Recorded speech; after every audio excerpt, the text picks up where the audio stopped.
Hello.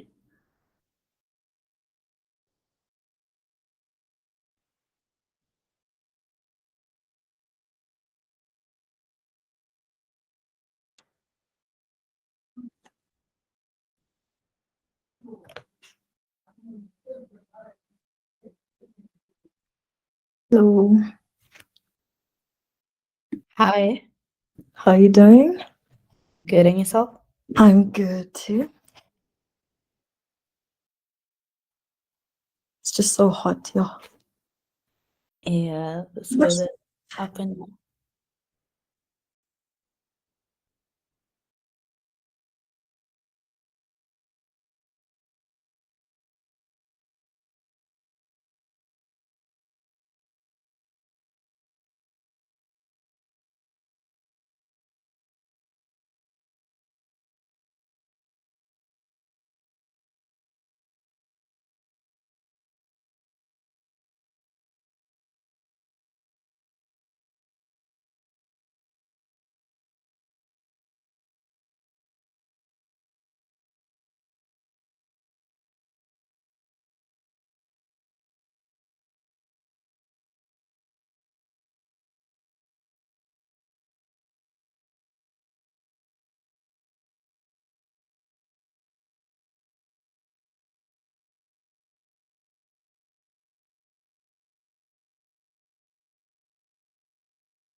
Hi everyone. Am I audible? Just checking if. Yeah. Hello. Yes, you are. Are you? So,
guys, if you can, referring to the guest speakers, if you can just switch on your webcams.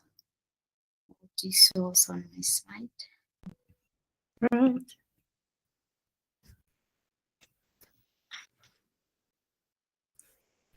How's everyone doing?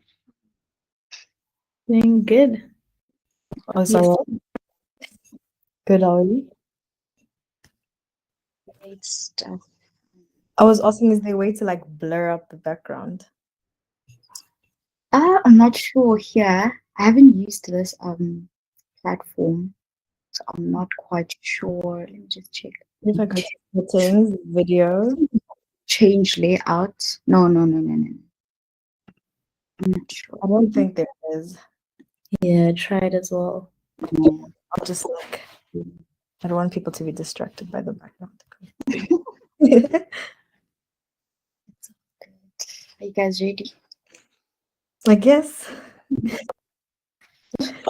Right. I think I'll just wait a couple of minutes and then we will start. Right.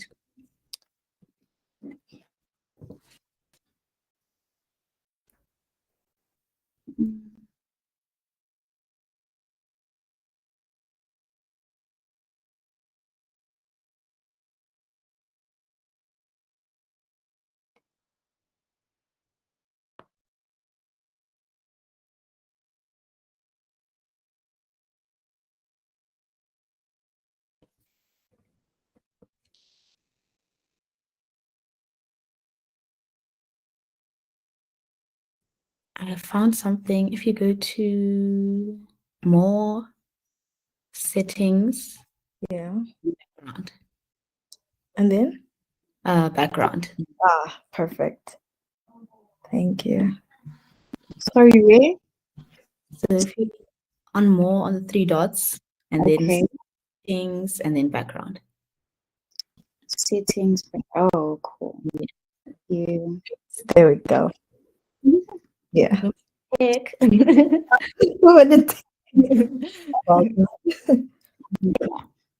I also check if I share my screen, if you'll be able to see my notes like on my presentation? I want to see entire full screen. Can you guys see my full screen now? No. Not Not yet. Oh, share screen. it says you're now the presenter. Yes, there we go. Yeah. Can you see my notes? Yes. You can. Oh no, not yet. Sorry. Yeah. Can you see them? Yeah. Yes, we can. Yeah. Okay. Let me see if I can, if I join in and share my window. Let me just leave quick. I'll be back now. All right.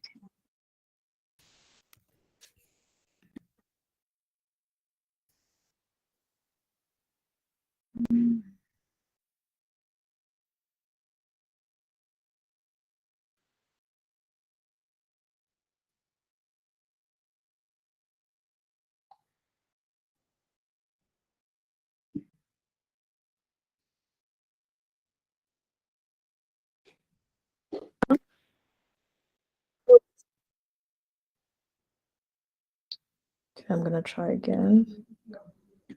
Screen.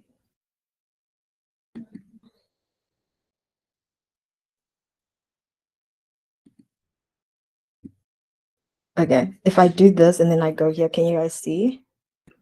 No, we can't. No. But I want to test something else, sorry.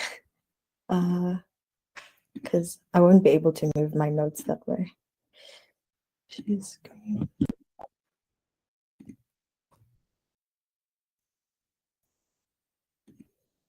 Okay, that's fine. Yeah, I think they want us to start now. So, yeah. Is everyone okay? Are we good to start? Yes. Yes. Good evening, ladies and gentlemen, and welcome to Melsoft's Academy Women in Tech webinar. My name is Lindsey Monyepao, and I will be your host for this evening. So today we're not just gathering here for a normal webinar, we are here to shine a spotlight on the importance of diversity within the tech industry. For as long as I know myself, I know that the tech industry has been a very male-dominated industry, but I think today we are stamping formally to say women are taking space within here. And for anyone that is joining, we are here to learn more about the tech industry, insights, and gain knowledge on how we can be able to take up space as women. Today, we are going to be talking to groundbreaking, phenomenal women today, two beautiful women that have already stepped within the tech industry, and we will be hearing their work and their experiences within the industry. So sit back, relax, and please do enjoy. I feel like this webinar does not only accommodate people that are within the tech industry, but if you're just a student, a seasoned professional, or just someone that is very much curious about this world of technology, I feel like you could benefit from this greatly. Right, so moving right along, I will be introducing one of our first speakers, and she is a software engineer that is fully engaged with data analytics and business intelligence. She has a strong international work experience of where she has grasped the transformative impact of technology firsthand. And beyond all, you remember when I said we were talking to powerhouses today. Beyond all of that and all that she has accomplished, she is a content creator and using her influence within that space to inspire and motivate other women to tap into this industry and bring more diversity within the tech world.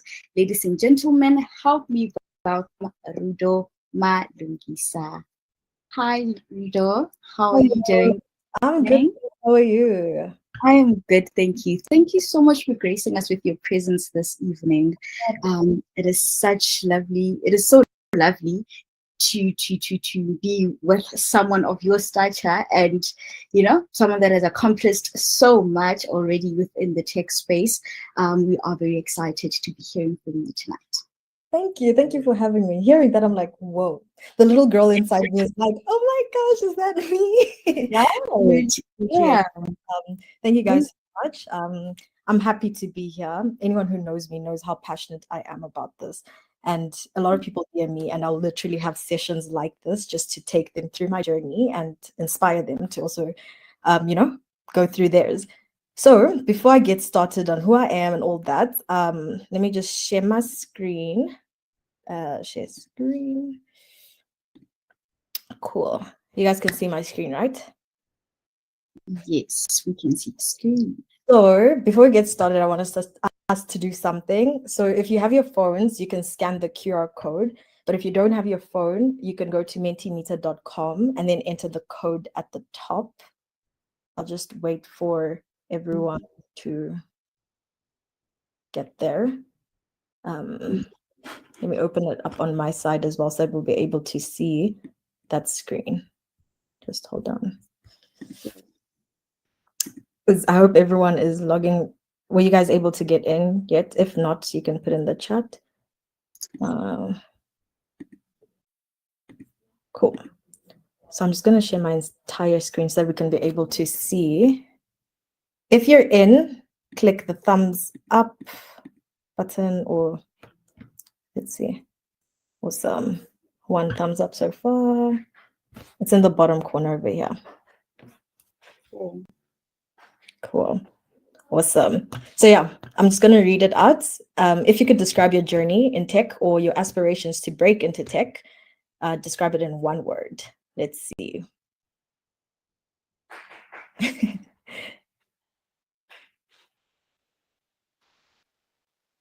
Cool. I'm just going to give it like, let's put a time to this, maybe 30 seconds. There you go, to the clock. Okay, 30 seconds has started. I'm just going to wait for other people to put in anything if they have anything else to say. We're seeing exciting, scary. I understand that. I can understand that. Curiosity, which is good. Zigzag. Everyone will tell you the journey is zigzaggy. That's for sure. It's a roller coaster. A literal.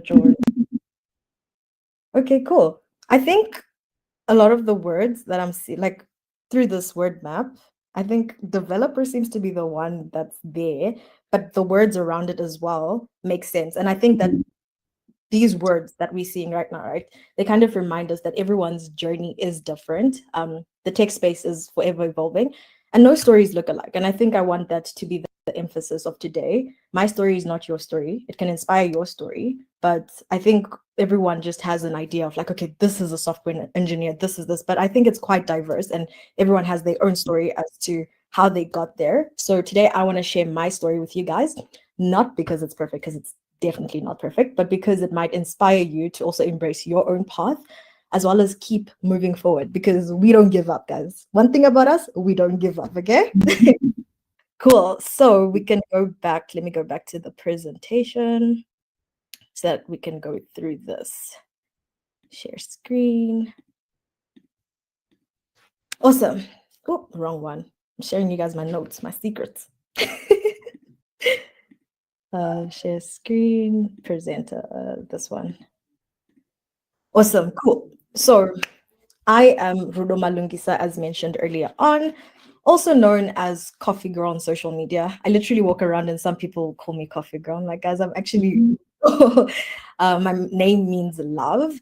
But yeah, beyond that, I think the core of everything that I do, right, is service. I love to serve people. So whether I'm being a software engineer, a data enthusiast, content creator, or if I'm at the gym, I love to serve people. And I think that has really shaped my career so much. And in addition to that, I also believe that without challenge, there is no change, right? Comfort zones, growth comes from stepping out of our comfort zones and facing difficulties that come at us. And I think having my why is what keeps me going in those challenges that I face. I've just always thought about like, okay, I know this is going to be difficult for me, but who's going to gain from this? Like me actually following my purpose is going to help so many more people than just me staying in my comfort zone. So that's just the base of everything that I do. And I can think of an example. I had just started my job, like I was fresh out of university, guys, and I was told to kind of start the business intelligence department in the company I was working for. And I'm like, guys, I'm just a baby. What do you mean I must do that? Like, I'm just literally a kid.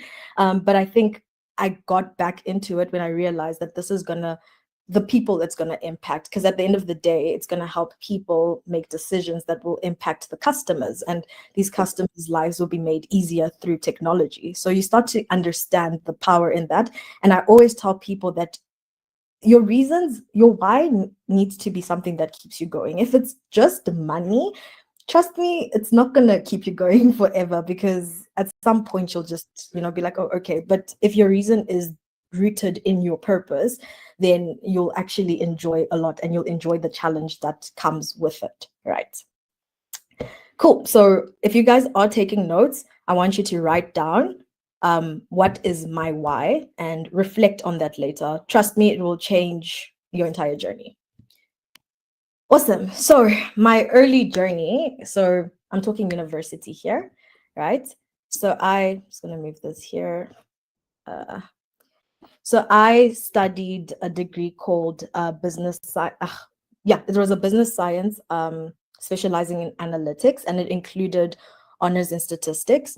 And yeah, it's a 5-year program. I did the extended program at the University of Cape Town. And it all started with my love for mathematics, guys. I used to love math.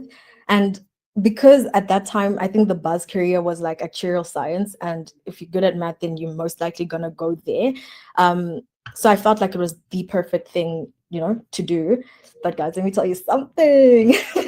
I did not get the marks that I was supposed to. I used to get distinctions in math before matric, okay? So that was like really difficult to deal with because, I mean, what do you mean the one thing that I'm actually good at is the one thing I'm failing at? Like, that's something that, brings you down a lot.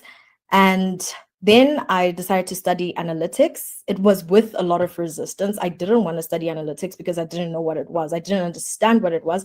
So I cried. I was just like, this is not where I want to be. But only later on in my journey, I was like, wow, this is exactly what I wanted. And I think what I want people to draw from this is sometimes you don't know where the end is, and you kind of have to trust the process. Don't resist too much. It's difficult to get through it, but you just have to like keep pushing.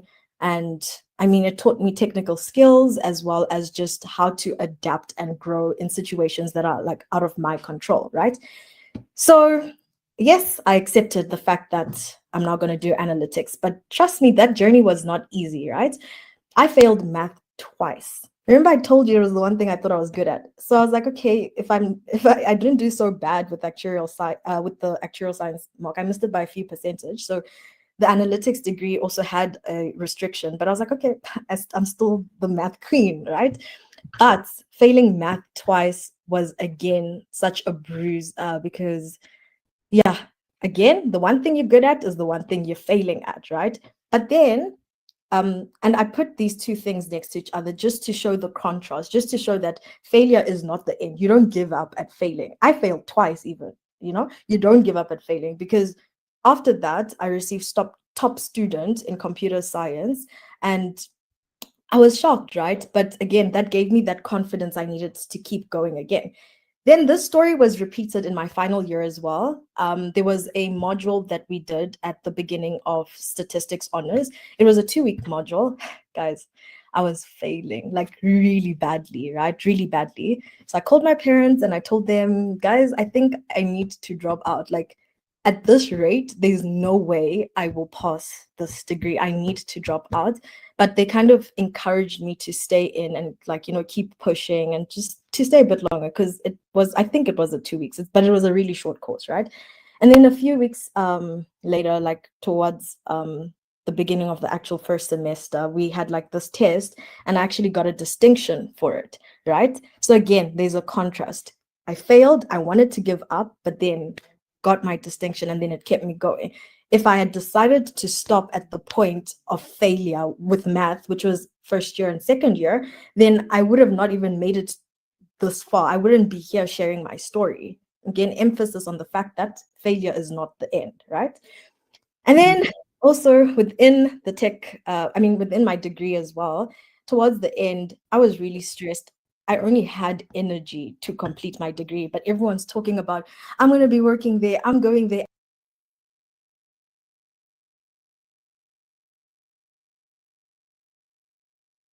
Pipeline, like there's just these buzzwords, everyone's just speaking about where they're going to be working. I'm like, guys, I only have energy to go through my thesis and all that. So it was really, really tough. But as much as I was the last one to know where I was going to be working, I was also the first one to start working. I started working before I completed my degree. So once again, don't let other people around you be loud noise. Get inspiration from people, but your story is your story, okay? Don't ever you can't copy someone else's story. Everyone has their own path, right?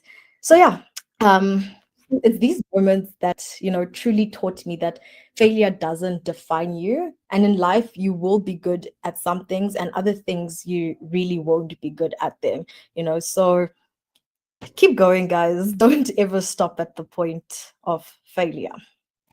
Awesome. Now, I'd like to take you guys through something, because now I've gone through the university part, right? And we're going more into like how I got into getting my first job, this job that I'm telling you guys about. So it's through networking. I will always, everyone who comes to me, I'll always advise them to network, right? Because it's an opportunity that opens doors. And networking has definitely been a powerful tool in my journey. Back in university, I joined a society called Women in Computer Science at UCT. It's also known as WICS, right? And through that, I was able to gain a lot of opportunities. I became part of the team initially, like, you know, when you just sign up to be this part of the society and then you just go to, but then eventually I became part of the executive team. And guys, here I want to emphasize the fact that I was not studying computer science. I was studying analytics, but that's one thing about networking. You don't just go to what you're doing. You go to places you want to be in as well, you know, and don't be afraid of being a person who knows the least in the room. That's where you have opportunity to grow. And people love people who love to learn. So how her and I met was through, like, she came as a guest speaker, and I was dealing with the social media for women in computer science. So I worked with her, and she saw something in me definitely that I might have not seen at that time. But then we stayed connected, and she would check up on me during my, you know, university career until the point of, you know, I now need to start working. And she's the one that helped me get my first job. And I even added some statistics here just to show you guys how significant networking is. So I got this from a Forbes article, right? And it says that many experts suggest that at least 80% of all jobs, right, are filled through a professional network connection. I don't know about you, but I didn't expect it to be that much, but it just shows why networking is an important part of your career journey. If you're in university, join societies that are directing you to where you want to be. And even when you're out of university, I'm part of a community called Women in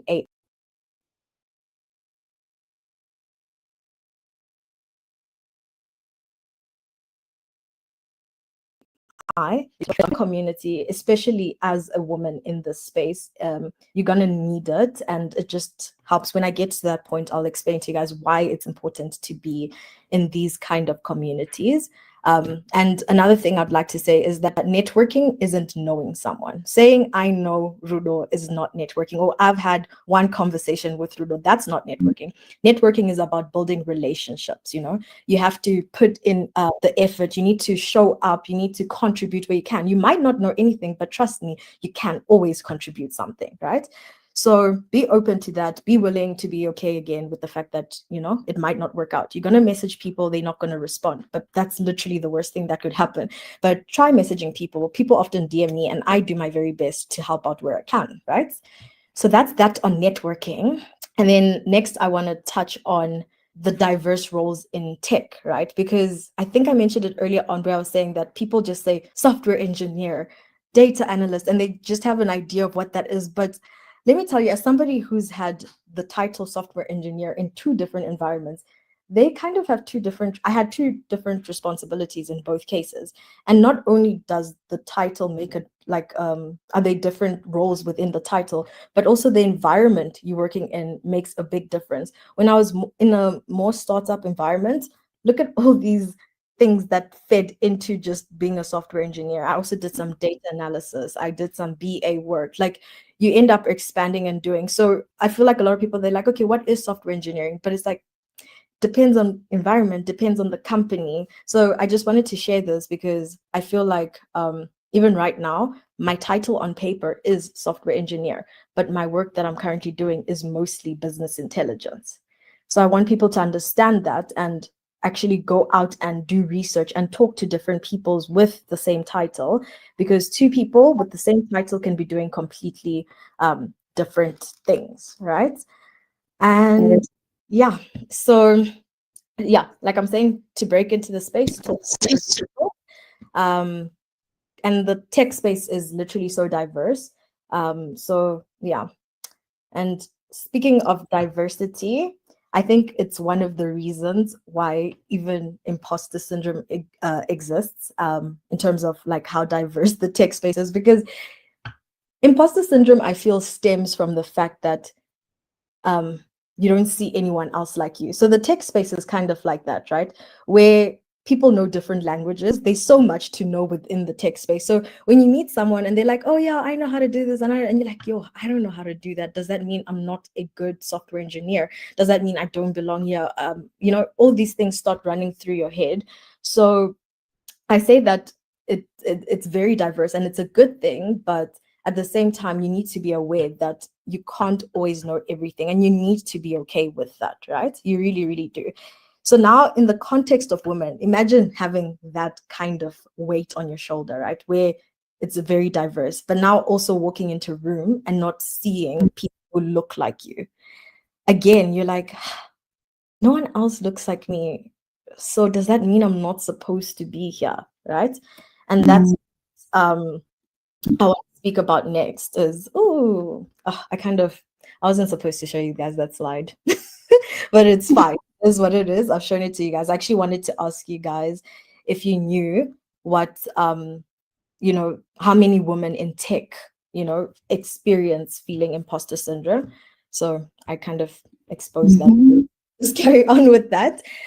So it's actually 75% of women who experience feeling at some point in their career like an imposter. And to me, that's a lot, guys. The numbers should not be that high, right? And it's understandable because, as I mentioned earlier on, how can you not feel like an imposter when you're walking in and you're outnumbered? You don't even see anyone. You can't talk to anyone even about how you're feeling, right?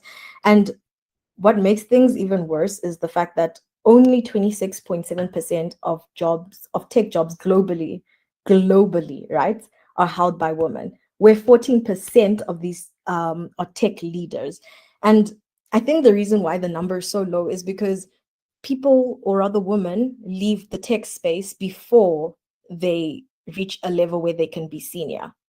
So I think we definitely need to do something about that. We need to have more discussions even like this, and I really hope that there are some men on this webinar, because you guys being part of these conversations makes a huge difference, because we do need your input. You guys are going to contribute tremendously to the change that we want to see, right?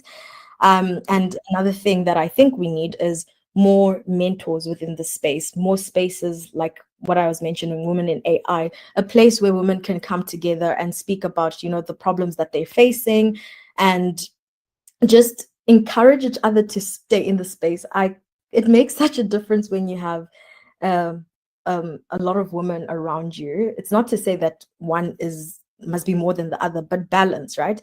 And I think this is also important because it doesn't just enrich the workspace, but it also enriches the products we're creating. If we're not including certain people in product creation, then certain people are going to be left out in experiences. If it's just mostly men in that space, they're going to develop things that help them, that make their lives easier, and then the digital apartheid is just going to increase. So we need more people to be representing people with different experiences, so that products can also be created for them too. Okay, so with that said, I'd like to leave you guys with some takeaways and actionable steps, right? I hope me sharing parts of my story, you can see how it forms part of what I'm sharing with you guys now in terms of the steps to take. Again, don't take my story and then copy and paste. Take my story and take inspiration from it, and then go create your own, so that one day you too can be standing, or rather sitting in front of people and sharing your stories, so that we can have more women in the space, so that we can grow. But yeah, number one is resilience. Embrace the challenges as opportunities to grow, right? Failure is not the end, it's just the beginning. You have to keep going. And also just make sure the people that you're surrounded with also want to see you keep going. So do an evaluation of your circle. You know that statement, you are the average of the top 5 people you chill with, right? So check, what's your average looking like? What's the group average looking like, right? And then another thing is relationships. Networking isn't just about meeting people. Build genuine relationships that inspire you to grow. Don't be with someone just because, you know, they're going to get you into a certain room. Also take the time to get to know them and see what value you can add. It's not give me this, give me this, give me this, give me this. It's a collaboration between 2 people, right? So really take the time to grow relationships and see whose journey aligns with maybe a bit of your background, so that they can guide you through maybe some of the mistakes that they've made, things that they wish they knew. And then finally, real action, which is focus on one skill or goal at a time and take steps to master it, right? Because one thing I can tell you as well, because I mentioned how diverse the tech space is, one thing that I've noticed that helped me, have a skill that you know when somebody needs this, they're going to call you, right? And for me, I like making things look really nice. Guys, I am more of a front end person here. Business intelligence, because it's also about like creating visualizations, telling a story.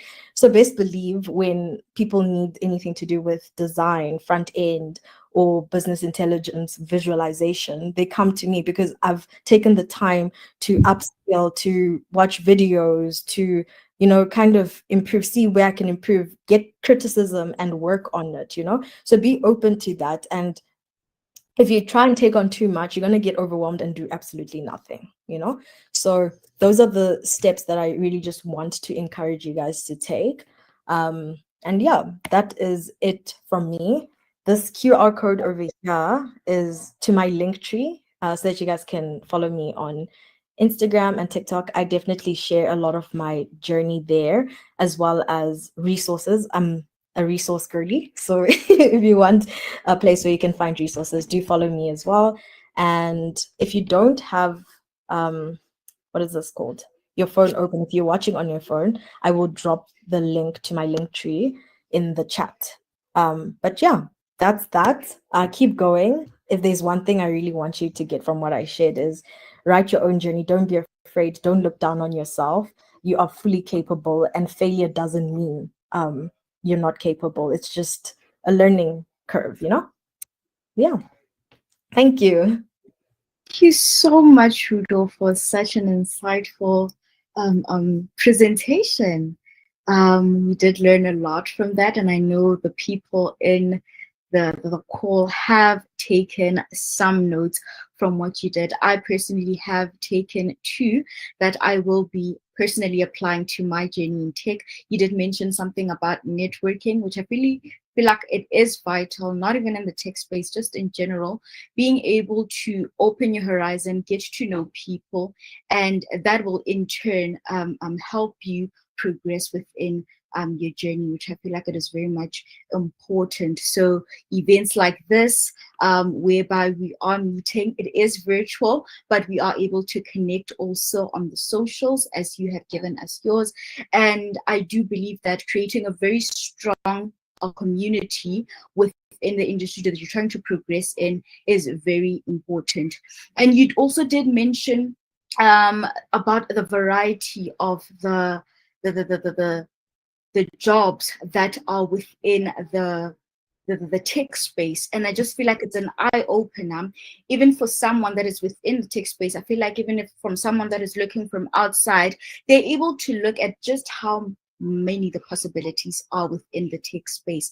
We are able to just broaden our horizons within it and just really just find your niche. You did mention that you are, although you are on data analytics and all of that, you are focusing on front-end development and making pretty, in your words. So I really do find it important that people should have an eye-opener, that it's not software engineering, it's not just data analytics. It's broad, it's very much broad, and you can if you really want to. Just from my side, I just wanted to ask a question: that what were some of the rewarding aspects of being a woman in tech, right? And what motivates you to continue advocating for a greater representation within the field that you're in right now? Cool. So in terms of what's rewarding, right? I think honestly speaking, for me, it's being able to break that barrier to allow more people to come in. I think it's rewarding when you have someone, let's say, DM you and you're able to help them out because you've managed to learn, a couple of things. And that's also what keeps me going. As I mentioned, everything I do, the basis of it is service. I want to help people. I want to show people that they're fully capable. I want to help them block that noise, the world's noise telling them, hey, you can't do it, you can't do it. I'm going to be like, hey, let me hold your hand. We're going to do it, okay? Even if you're going to fall down, we're going to get through it. So I think that's what just keeps me going, is just even seeing certain people I've spoken to and given them advice, and then they're like, hey, thanks for that. Because of that, I'm now ABCD. So I think like that just really keeps me going, and I don't think I'll ever stop. I won't stop. I'm trying to push to be also a leader, a woman leader within the tech space, to facilitate and also be able to identify talent and bring them in. Yeah. We definitely need more women like you within the industry. So thank you for being that catalyst for us, so that we can be able to be inspired and motivated by the things that you've already done and are currently doing. One last question from me also. What is the most significant challenge that you could say you've observed women within the tech space that are being affected by, and what potential solutions or strategies do you believe that can address these challenges effectively? Cool. So as I mentioned like earlier, right, I think imposter syndrome is the biggest one. Every single time, I think a couple of weeks ago we were at the AI Expo, right? You won't believe how many women came to our stand, and the conversation wasn't even about AI products, all that stuff. It was more of like, wow, I need a space to speak about what I'm going through. Oh, wow, this is the kind of experience. Do you also feel like this? So I think imposter syndrome is the biggest thing, because we're not seeing enough people who look like us within the space.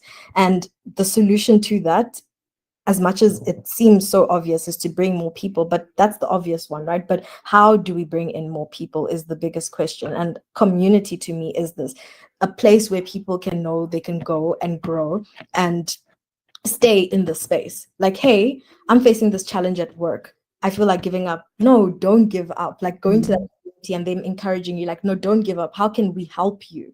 Like, tell us the resources we can share with you.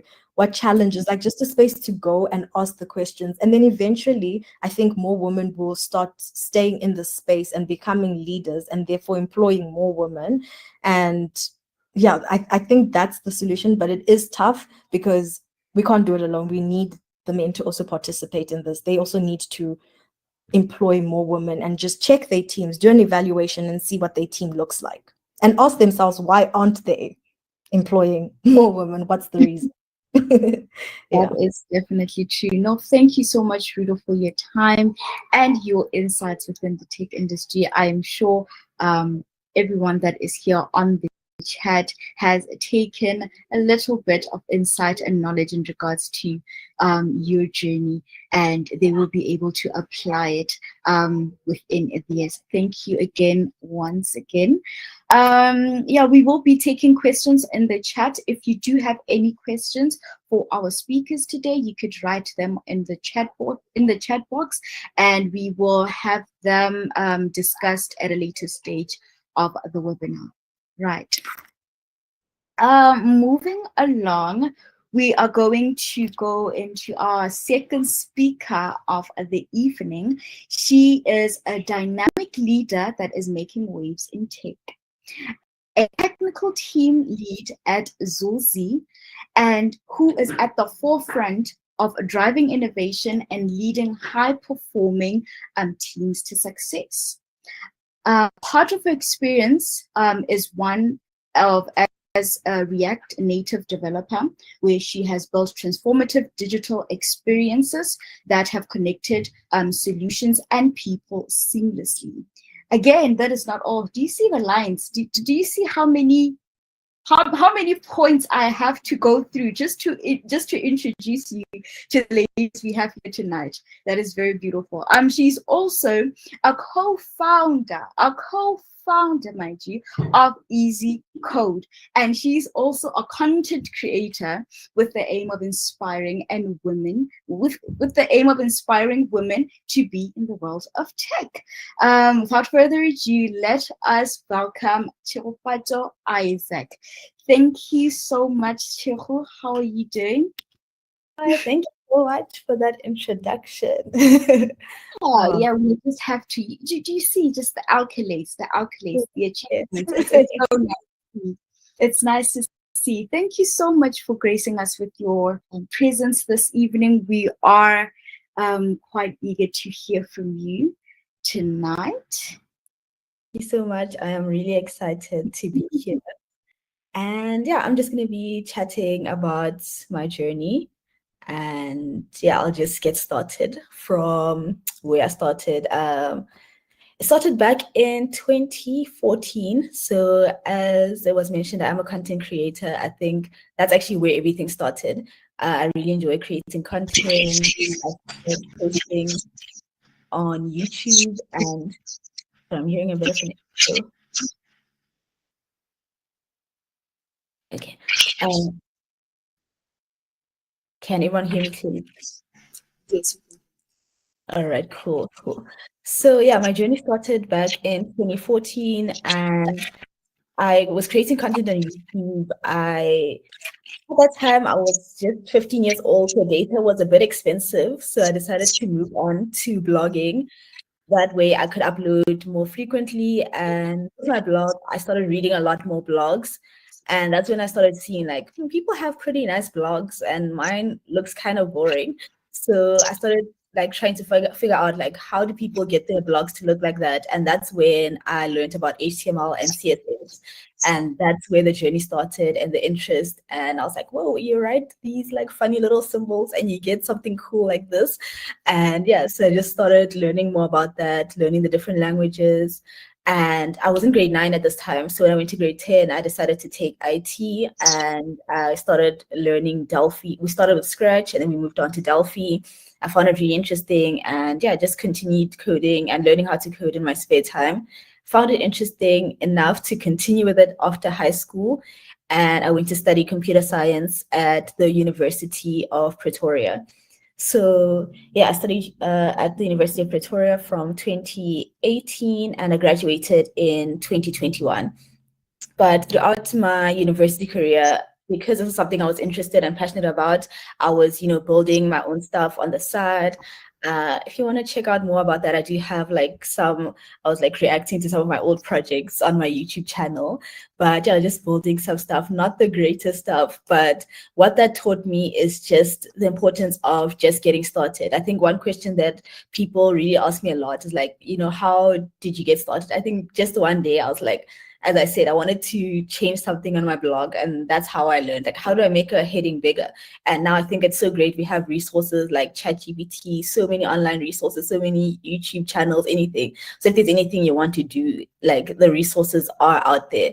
So yeah, that's how my journey started, and I continued and I studied computer science, and it was a bit challenging. I think I was just someone that did well in school. So when I got to varsity and I was getting challenged, I was like, whoa, what is happening? Is this really for me? I think that's where the imposter syndrome started, because there were a lot of guys in the degree not seeing a lot of like people like me. You start questioning yourself already, like, am I meant to be here? Is this really for me? So it was a bit challenging at that time, but it's just been always something that I'm passionate about. I think, once I build a project and I get to see it in the final stages, I'm like, okay, this is for me. I love it, So yeah, so that's where my journey started. So I continued working on my projects and I was putting them up online. So I had a personal website and I would put up my projects online. And I've been someone that's been active on social media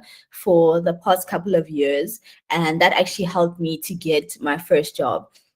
And not only that, I think just also I've always this I like if you've seen my YouTube channel, I always talk about like side hustles and all that kind of stuff. So I've just been someone that just enjoys like trying new things, finding ways to make money.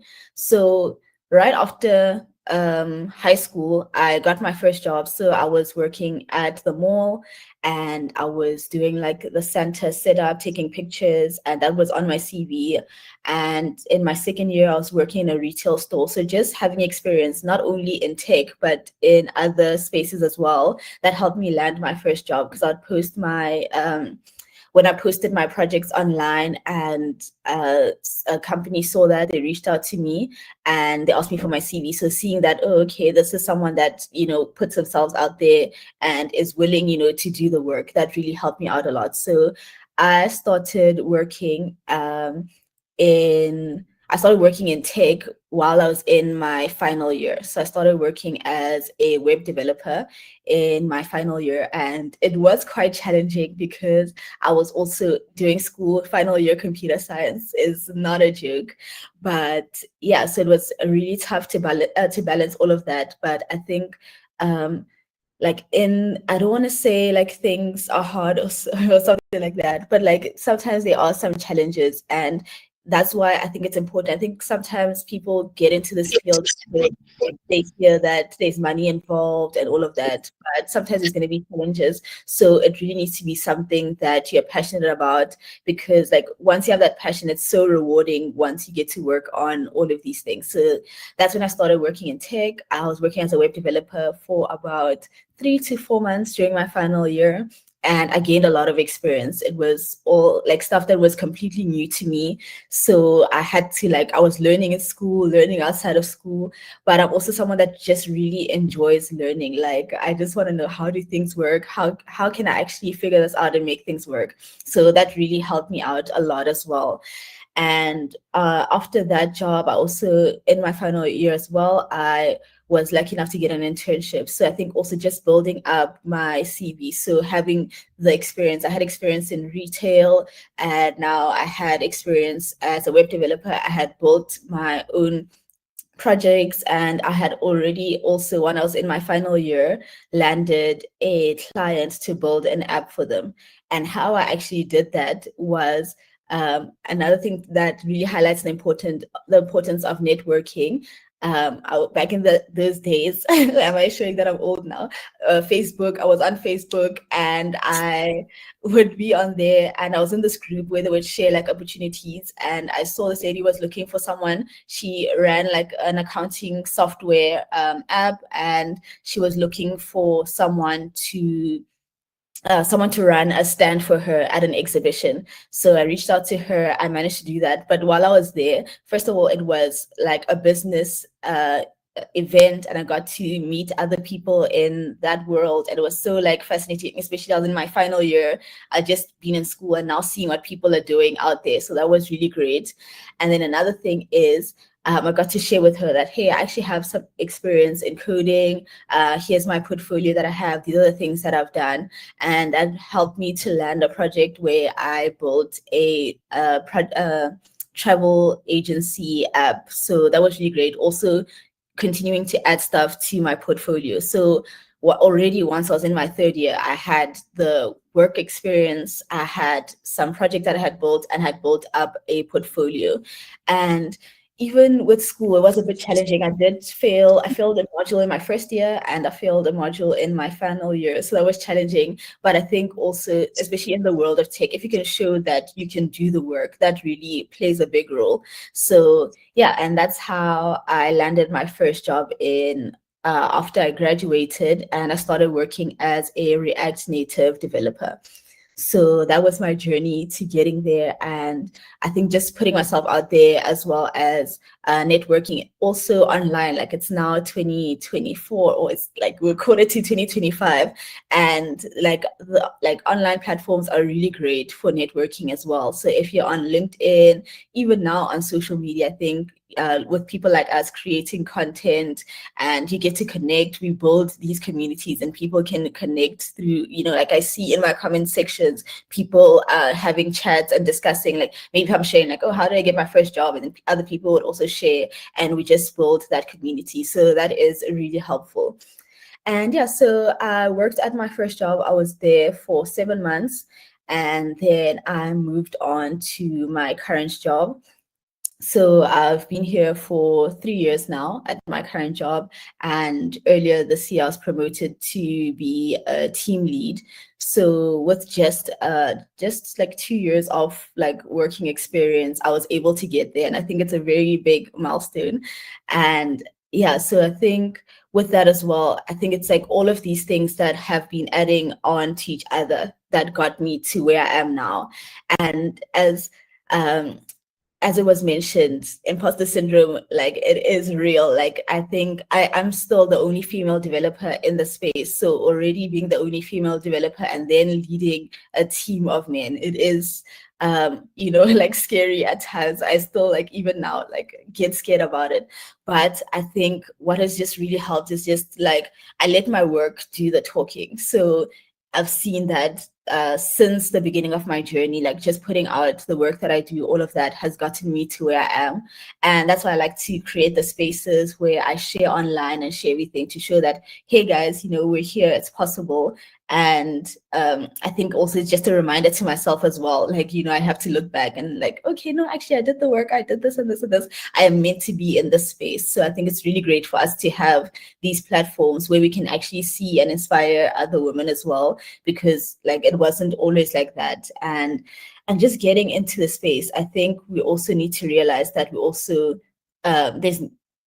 deserve to be in the spaces. There's nothing that is stopping us from being here. So I think the most important thing is like just starting. It can be scary, especially when you see not seeing people like you in the spaces, but I think just starting and trusting the work that you do and that it will get you there.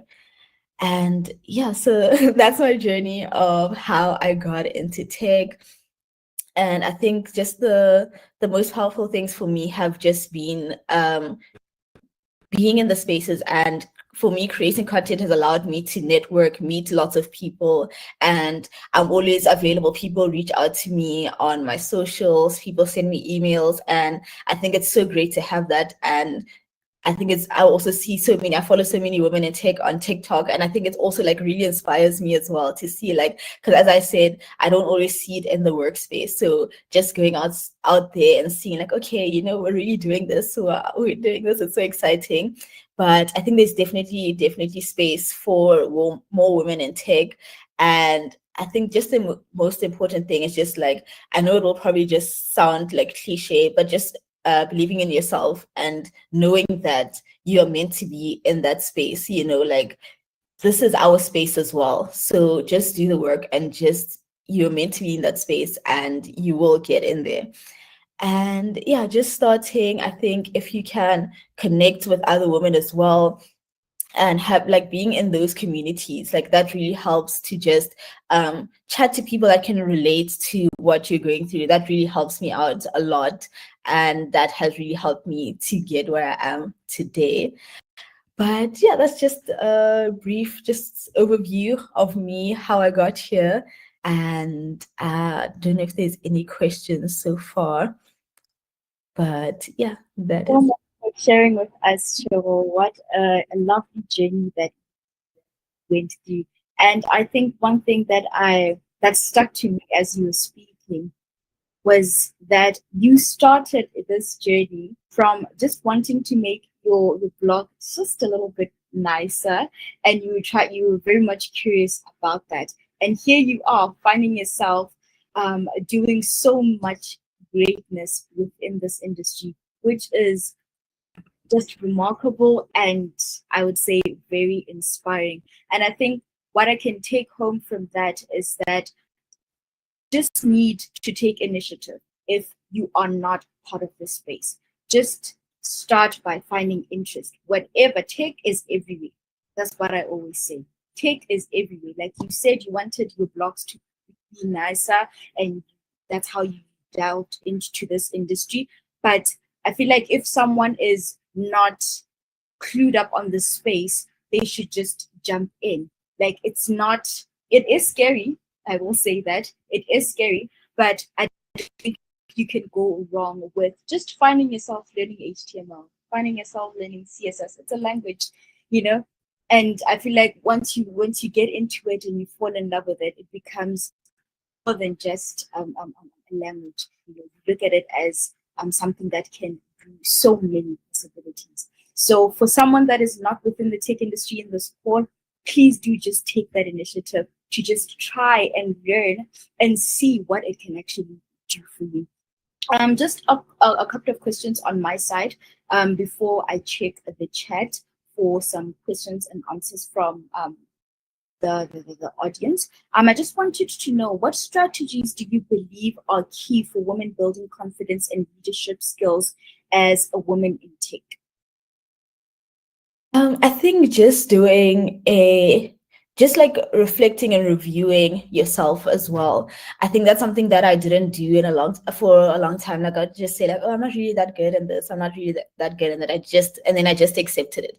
But I think just reflection. So what I've started to do is just set goals for 3 months. So I'd look at myself and say, oh, okay, what am I doing good in, what needs improvement, and then I'll set goals for the next 3 months and just break it. If I can break it down and say, okay, in order for me to get there, these are the steps I need to take. Like for myself, like I know I have a YouTube channel, and I feel like whenever I'm here on these platforms, I'm talking a lot, but I am really, really shy. So like, I think, I've gotten much better now, but I was always like, I just want to be just coding in the corner, doing my own thing. I don't want to be bothered. But just now, I'm like, actually, like, I feel like I've learned so much. I have so much to share. Like now, I'm like, okay, let me actually try to like maybe like once a month contribute somewhere, share something that I have. And then that's how I'm just like trying to work on myself as well, saying, okay, that's the knowledge sharing aspect of it. So just reflecting on yourself. I think it's so easy just to, just to accept and say, I'm not that good at 1, 2, 3. That's who I am. But I think there's lots of aspects within ourselves that we can work on. So if you actually just take some time, just reflect and set some goals for yourself, then you can accomplish that. That's it. Yeah, that is very much true. And yeah, I also wanted to know, on your bio, you did say you are a co-founder of Easy Code. I just wanted to know a little bit about it. Please tell us more about this venture and what inspired you to start it? All right. So yeah, I'm the founder of Code, which is a code tutoring company. So I run it with 2 other guys, and where it started is that when they started coding, they only started coding when they got to varsity.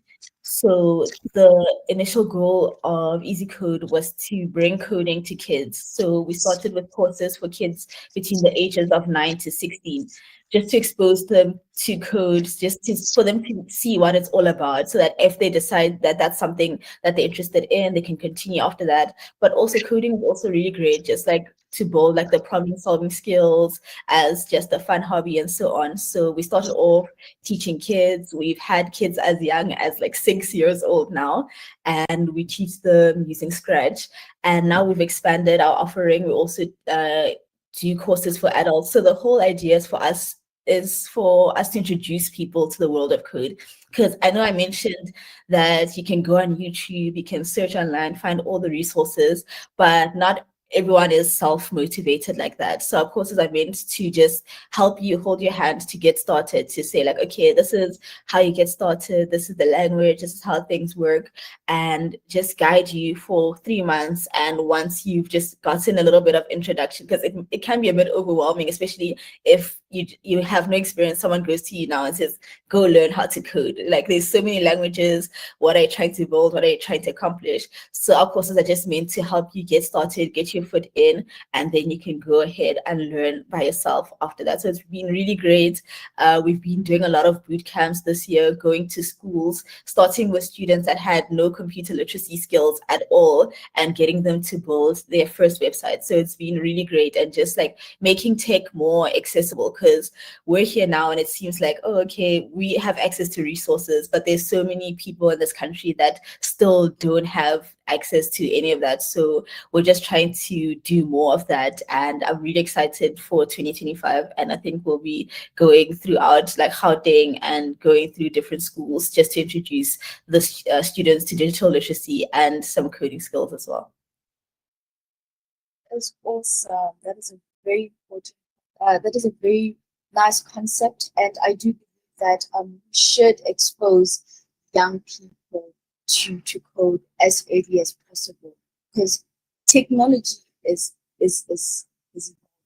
for everybody, and I truly believe that everyone should just have an upper hand on what is happening in space, even if it's not to take it to like and make accolades within the industry, but just to have a knowledge of what is going on around. It is very important. Just to kind of like pose questions between our two lovely speakers before we head into the question and answer in the chat box. I just wanted to know that what trends in tech excite you mostly about, specifically regarding the inclusion of women. We can start with you, Rudo. Cool. What trends? I think Tshego mentioned it, right? I think the TikTok trends. I love how I'm seeing more women there because she also mentioned this, where when you start seeing that, oh wow, there are actually some women in tech out there, right? It inspires people. And if you look at the comments on all the people that post about like being a woman in tech and whatnot, you know, you go to the comments and you'll see people being like, me one day, you know, people who are in university, they're like, me one day, this is my dream and everything. So I really like, I don't know if that counts, but I think, because you said to tie it to including more women in tech, right? So that's something that I really love, is just there's this thing that more communities are being built. So no matter what kind of interest you have, whether it's actually the dev side or if you're more on the data side, or because I think sometimes people even forget like a BA is a woman in tech as well, you know. It's not somebody who's always going to be coding, but I love that there's exposure to that kind of information out there right now, so that people can understand that, okay, I can still be a woman in tech and do ABC and ABC. It's not limited. So yeah, that's it for me. Tshego? I think mine is also pretty similar. I think just how the communities are being built. I think there's always those stereotypes that women are competing and all of that, but I just love to see just the communities, whether it's on social media or just like different communities bringing women together in this field. And I just love that energy that, you know, we're here together, we can all win together. And yeah, man. Thank you so much, guys, for sharing your insights and knowledge with us today. And I do believe that our audience today has taken some key points from that. I will say, for me, I was also one person that was influenced on TikTok, on social media, to partake in this industry, and I found myself, you know, finding passion and a huge interest in it, and trying to just make sure that I also put in my 2 cents within the industry, which is I found very, very much fulfilling. So thank you guys so much for your insights. You're very highly appreciated. And yeah, we can just go to the questions on Q&A. The first one is from Tabile, and she is asking, I think, Chibu, how much do you charge for the kids courses? So our courses start from 700 rands per month. You can check out easycode.com for all the information. We also do free introductory lessons just for you to see how the course will be structured before you make any payments. And the next one is from Lindsey Mashangu asking, "Hi ladies, thank you for the amazing presentations. I resonated with this journey so much. I also advocate for networking, especially in this space, because the tech space can be very lonely, more so for women. For me, I have found it's difficult to network post university, especially if you are in intro. Did you also find it more difficult? And what tips would you give to someone? I think both of Um, you. Cool. Good question. I think it's gonna be difficult because you're coming from university and you're like, they're gonna catch that I don't know anything, but no one knows anything when they're starting their first job, actually. So it is difficult. And I think the tips that I would give you is, I don't know if you saw in my presentation, I showed a community that I'm a part of, which is Women in AI.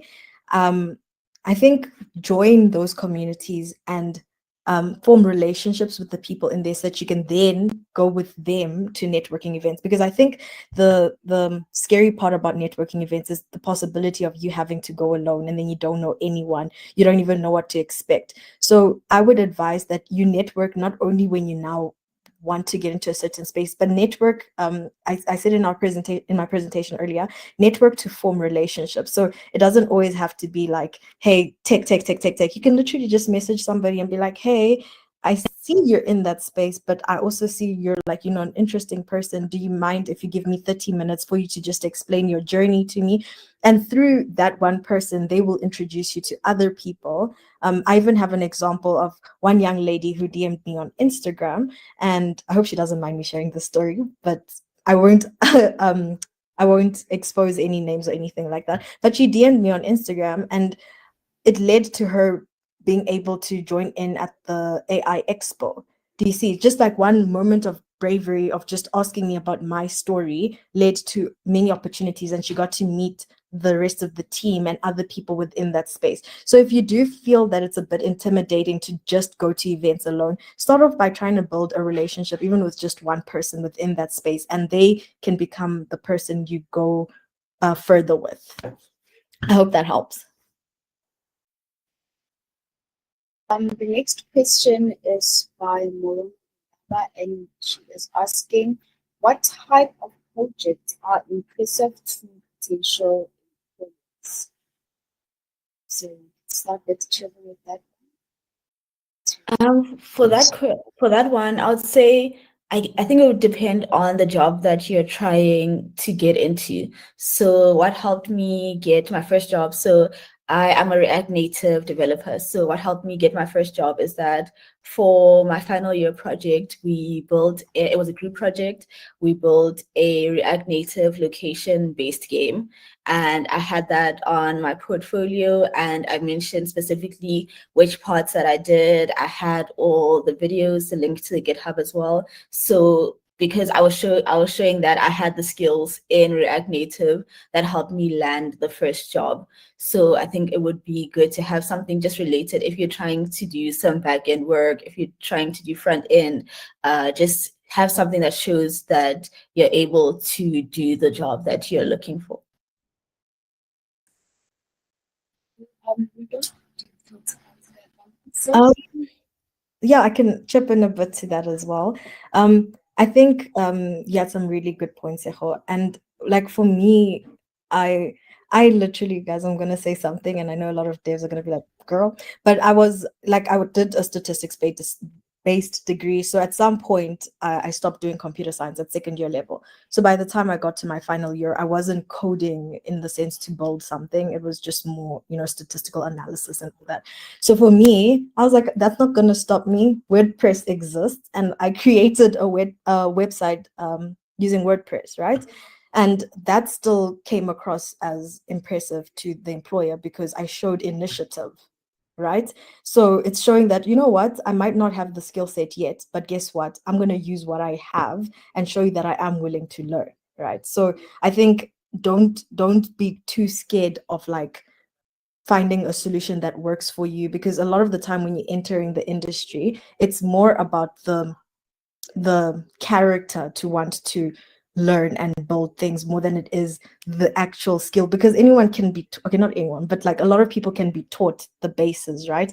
But a lot of the time a person's drive is what keeps them going. It's like, okay, I would rather take somebody who doesn't know something but is willing to learn than somebody who knows everything but thinks that there's no more room to learn, you know? Yeah.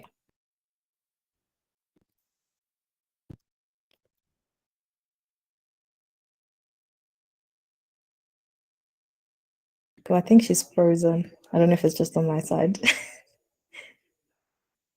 She might be. Cool. Move on to the next question. Yeah. Yes. It says, for final year students, what's the best time for job applications? On my side, I was just applying for jobs the whole time throughout my varsity career, so both in tech and not in tech.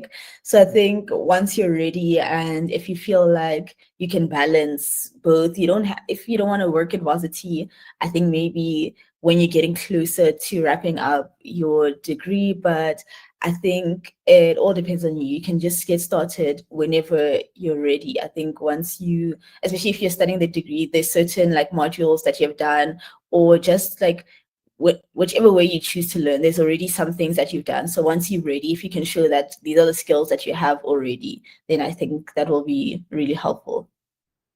So yeah. Just like that. Can anybody continue? Yes, we just moved on to the next question. Yeah. So much. Yes, the other one is from Basitsana, and she's asking, has any one of you came across someone for a woman who comes from a non-tech background or is completely self-taught in coding? On my side, not personally, but on social media, yes. I have seen quite a number of people on social media, but in my like close circle, not really. But I know people have done it and it's possible. And again, it comes to how much work you're willing to put, because there are a lot of resources out there. I shared a resource recently, which is roadmap.sh, and that's like a journey that gives you like a roadmap on a specific career to guide you on what you need to know for that career, and even resources to that. So I do believe it's possible, and you just have to be committed to it, if that makes sense. But yeah. Yeah, on my side as well, I do know people that have gone the self-taught route. So I think it would just depend on like the companies you want to work for, because I think some companies really just want people with a degree, but I think there's lots of opportunities for people. I think getting the first job might be the biggest challenge, but once you've gained that experience and you have that portfolio, then that really helps. But it is possible, and I've seen people that have done it. I to just answer this myself. Before enrolling into Melsoft, I personally did not take it. And yes, it is it is possible for it to happen. But like my CEO Larry always says, you need to have grit, you need to have resilience to make it. You are competing with other people that it might seem like they have the upper hand because of the degree, the certificates, but you just need to be willing to take that step and make sure that you are seen in that space, which I think it is very much possible. And you just need to put your best foot forward and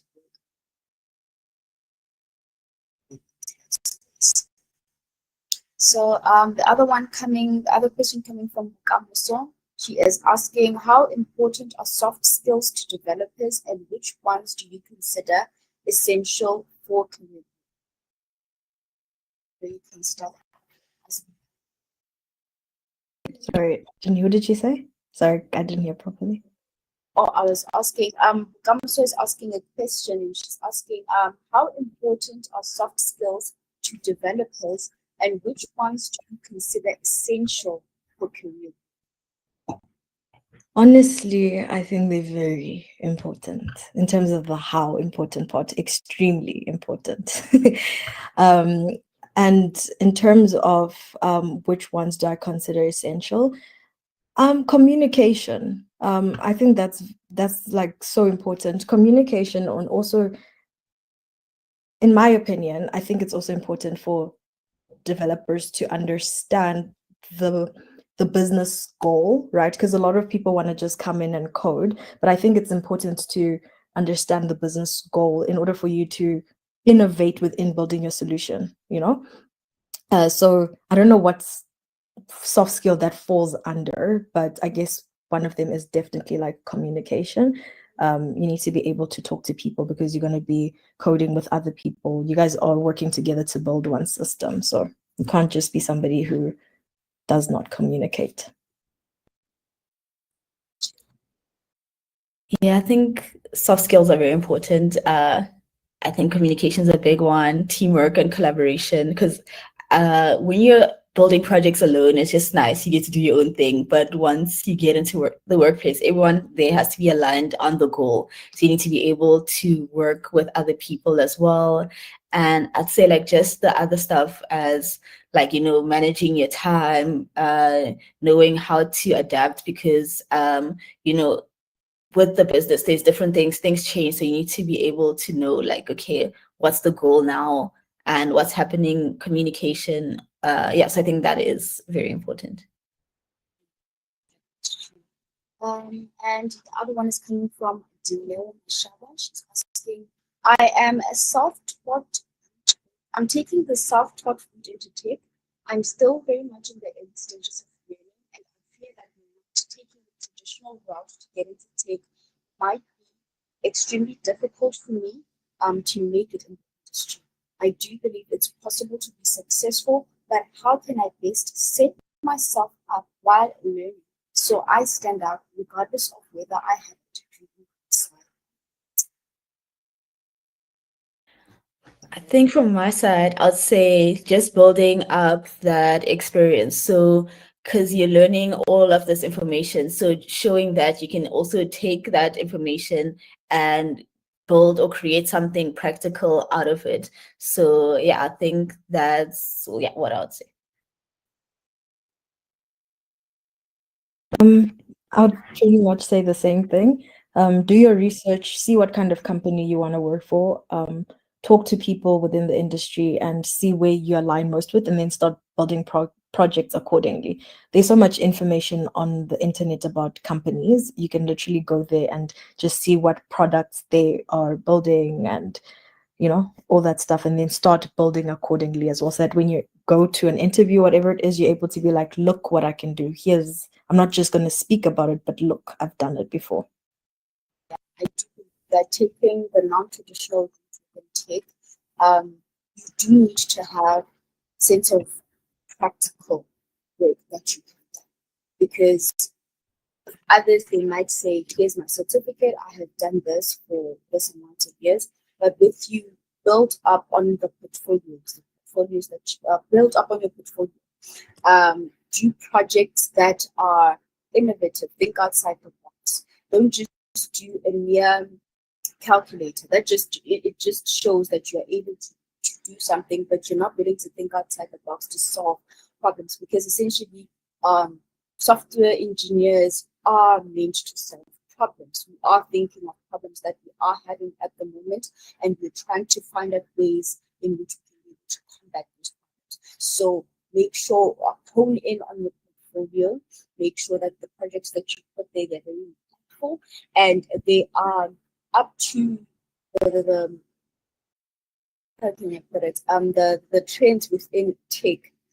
Use things like artificial intelligence, use things like AWS just to have that extra edge also, so that when a company sees you, they can say, okay, this person has went above and beyond to learn about this, and they have some sense, some certain value that they add within the company. So next on, we have a question from Tabin Sanga. She's asking, are there any active communities that any of you that are from based on women in tech? Yes, I'm actually part of one of them. I'll type in over here. You can go check them out on Instagram, but Women in AI, as much as it says Women in AI, but we do look at, I guess, the tech space, right? And there are often workshops, we have talks. There's quite a lot of activities that are there. So you can go visit the website and then sign up as well to become a member so that you can get like communication and all that. But yeah, I think it's Women in AI. I'm promoting it because I'm a part of it, but there's also Women in Tech, and then I think She Code. Yeah, those are the ones I'm like aware of, but there's so many. Yeah. On my side, the only other one I can think of right now is Girl Code, but yeah, there are many communities. I think probably if you go on like Instagram and you like follow or check one of them, a lot of other communities will pop up, and maybe you'll find one that's like more like for you. So there are many communities. So on to the next question from Asitana, saying, hey ladies, so I'm currently in first year doing systems, and the only languages I have fell in love with is Python and HTML. So how can I use this passion to start building a solid foundation for any tips or suggestions on where to go from here? I would just say you've already learned something, you enjoy those languages. So I'll say see what you can build that you enjoy using that. Because as I mentioned, when I started, I was working on my blog. That's the reason I wanted to learn HTML and CSS. That's the reason I stayed interested, because I was trying to, work on this project that I had, and I had a reason for just like learning what, like if I now want to know like how to embed a video in this, like on my website, then I go and learn how to do that. So I think just finding like a project that you're passionate about. I think sometimes if you just try to do something just for the sake of doing it, it becomes like you might like lose some motivation. It starts feeling like a chore, and you don't want to lose that passion. So I think just building something that you find interesting, and then you can continue learning from there. Cool. I also want to add to that, in addition to that, get a mentor who is even in the working place that can guide you and help you with practices, like good practices and all that stuff. And because sometimes you'll be doing a project via YouTube or something, and when you get stuck, the guy on YouTube can't really help you. So it would be good to have a mentor to just speak to someone about the challenges you're facing whilst you explore. That's the next question from comments. They're asking, what are your takes on AI, the buzzword. My takes, right? So I can have a conversation about this, but I'll keep it very short. A lot of people are scared of AI, and I can understand why. I mean, those people whose jobs are being taken by AI, I get it, right? Like that is scary. And I guess that's the scary part of AI. But I think within there was that whole trend where people were like, guys, AI is going to take over your job as a software engineer. I was still like early in my career when things like that were being said, and I was so scared. So I even went to go speak about it to my mentor, and she said something like very important, which is AI is not there to take anything away from you, but rather to be a tool that you can use to guide you. Recently, I think it was like a week ago, 2 weeks ago, we had a prompt engineering workshop hosted by Kaluba, and she shared some incredible insights. I use ChatGPT like almost every single day, but she shared with me insights that like did you know you can change the settings and all that stuff? So it became like, it really is a tool that I use on a daily basis. So I think it's something that can reduce repetitive tasks and create innovation within spaces. People are now able to think big, because they can automate through AI and all that stuff. So for now, I'm not scared of it, because when I go onto ChatGPT and ask it some stuff, it gives me the wrong answer. So for now, we're good. We're right.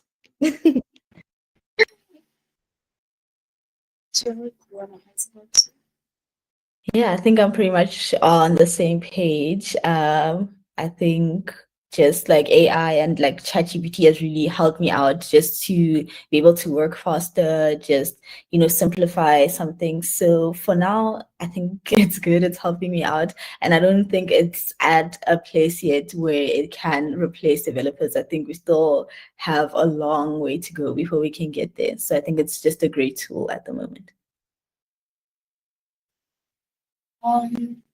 Okay. Moving on to the next question. What role can men play to foster inclusivity in tech? We can start with that one. All right, I think I have to think a little bit. But I think just like allowing women and like creating safe spaces to allow women into those spaces.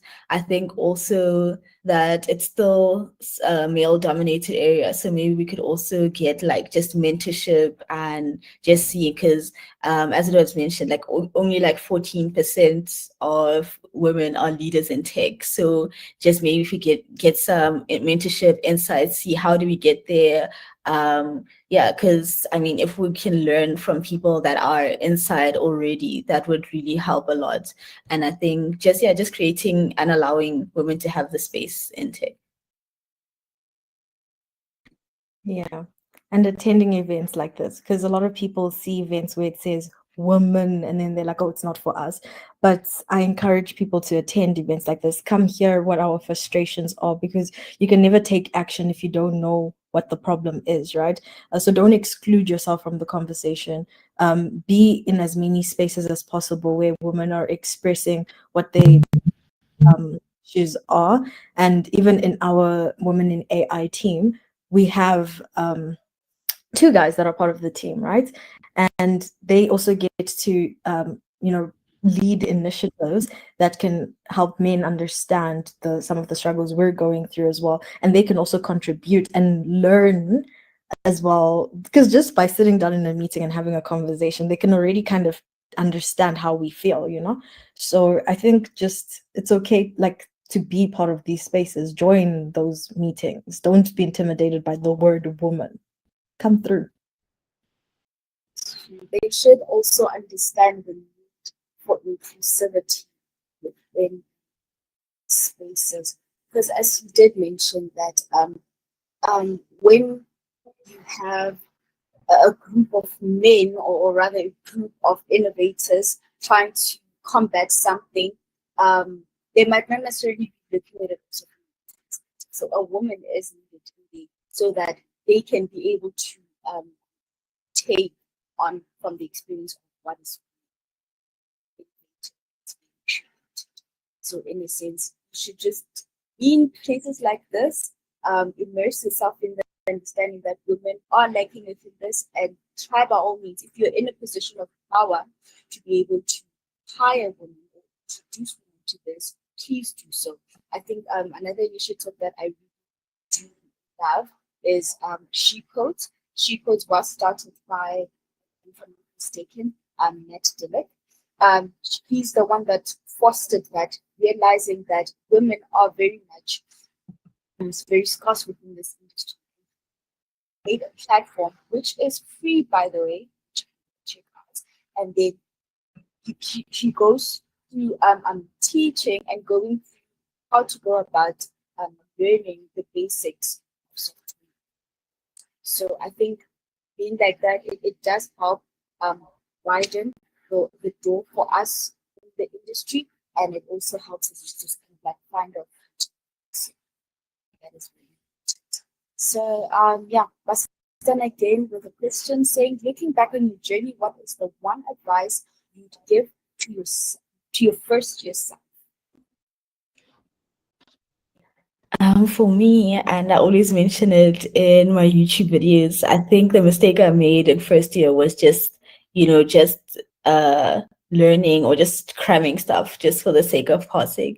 But I just realized how much valuable information that I lost on just trying to catch up on now that I actually use. So I think it's such a great opportunity to be able to learn and have access to all the tutors, all the resources, all of that. So yeah, I think while you're in that space, just use everything and try to learn as much as you can. Well, yeah, that's what I'd say to myself. Yeah.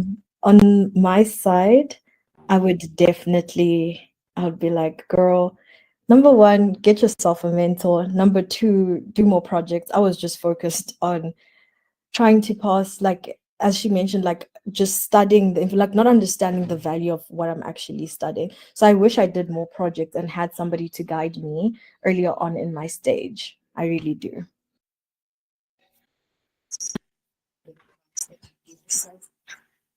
Yeah, and another question from Basitana asking, Rudo mentioned that I needed to find a mentor. Who exactly do I need to reach out to?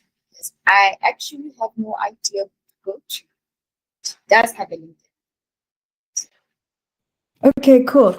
So interesting fact, the mentor that I mentioned earlier on, it's not like I directly went looking for her. So this is the beauty about going into spaces where you're going to be maybe the person who knows the least, right? You're definitely going to interact with people along the way. And through that, you're able to see whose journey you resonate with. And they also able to see the light in your eyes when you speak about something. And sometimes they just start mentoring you without you even directly being like, hey, you're now my mentor. But follow people's journey and see whose journey you feel like, okay, I want to learn from this person. As you mentioned, if you have LinkedIn, follow a couple of accounts, see whose career is headed where you might want to head. But also another thing, you don't only have to have one mentor. You can have a lot of mentors, because you can learn so much from different people. But I think I'd say use your LinkedIn account to follow people. Social media these days, there are a lot of women sharing their journeys. Send them a DM. I honestly take the time to try and go through my DMs. I know I have a couple of things that are outstanding, but you can ask. There might be somebody out there who's actually gotten the time. When somebody messages me, asks me a question, I sometimes take the time to actually set up a meeting and hear what their story is and give them advice. And I think just find yourself in those spaces. Don't be afraid to message someone. If they don't respond, they don't. But you might find that they actually do. That is so good. And I'm seeing here on she also has some questions from Swati. She's asking, what other methods of networking do you use? What other methods of networking would you use?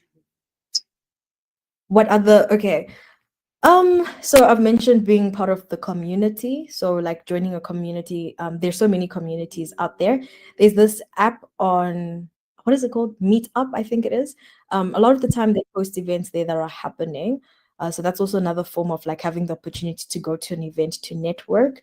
And I think just like whenever you're in a space, as I mentioned earlier, don't just ask like aggressive questions.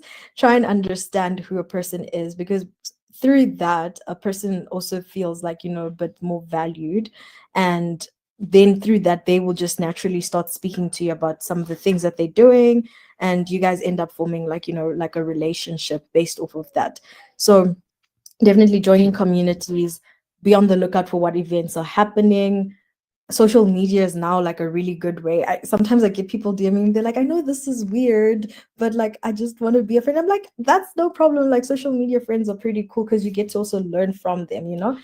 So don't be afraid. Really, just don't be afraid.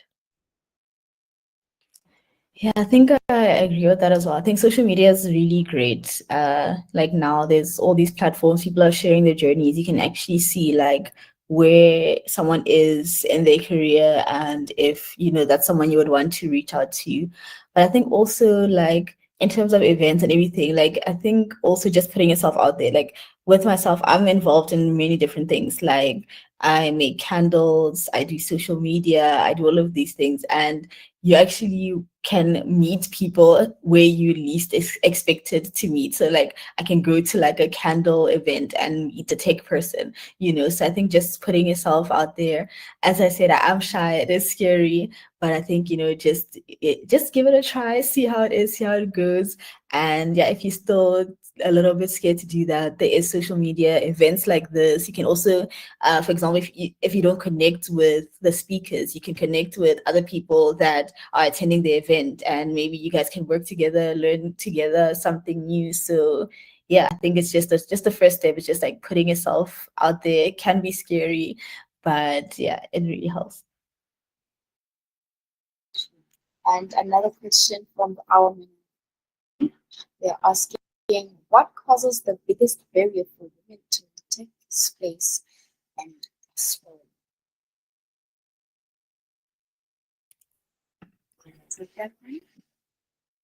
That is a tough one.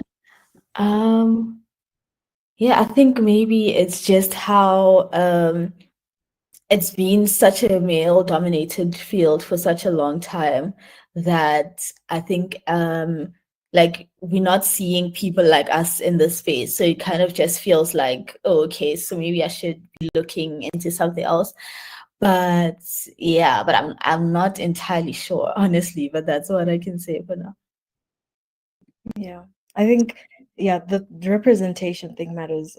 In my presentation earlier, I mentioned that half of the women leave the tech space before the age of 35. So by the time new generation comes into the space, a lot of the women are gone. I only know such like a few women in tech that are also mothers. So it's this thing of like, you start asking yourself the question of like, something that I've heard a lot of women mention is, am I going to be able to have a family and be in tech? So I was reading, I think it was an article, and for real this time, guys, it's not TikTok, it was an actual article. But I think it was mentioning the fact that like a lot of policies don't accommodate to women, and even the fact that they might want to have a family, they don't allow for that flexibility. I know now there's like working from home, so it's a bit better, but I think that's also just such a big barrier. You actually ask yourself, okay, one day I want a family. Is this going to be like, my kids won't like the fact that I'm up at midnight deploying something, So I think they need to look at the policies as well and see if they accommodate for people to be able to, be mothers, but also women in tech. Yeah, I am seeing that Tatise has raised her hand. Could unmute herself and ask her question. She's still here.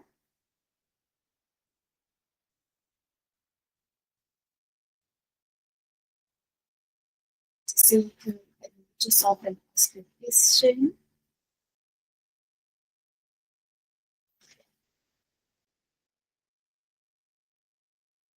She's not.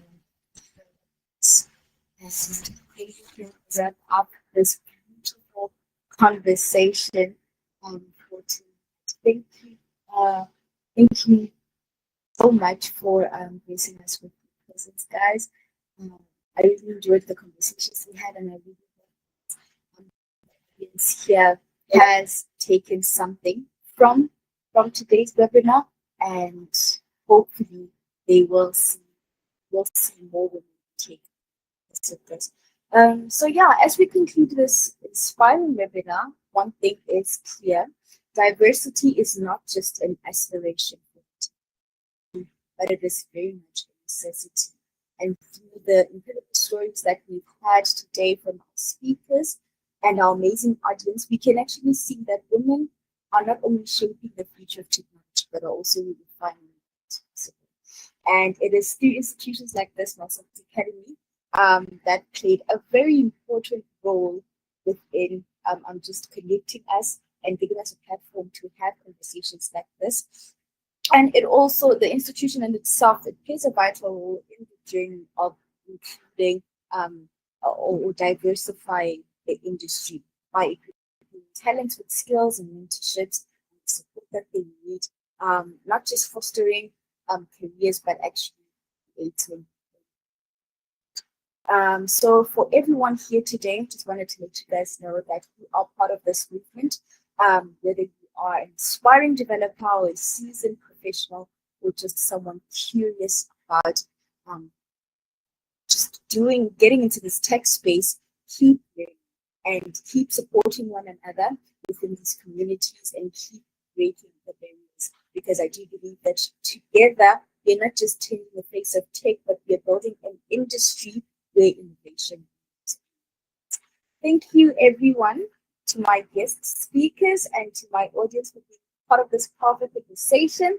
Let us keep the momentum going, and remember, the future of tech is diverse, and it starts with us. Everybody have a good night, and I hope you guys enjoyed this conversation. Thank you so much. Thank you for having us, and thank you for everyone for participating. Thank you so much, everyone. Bye.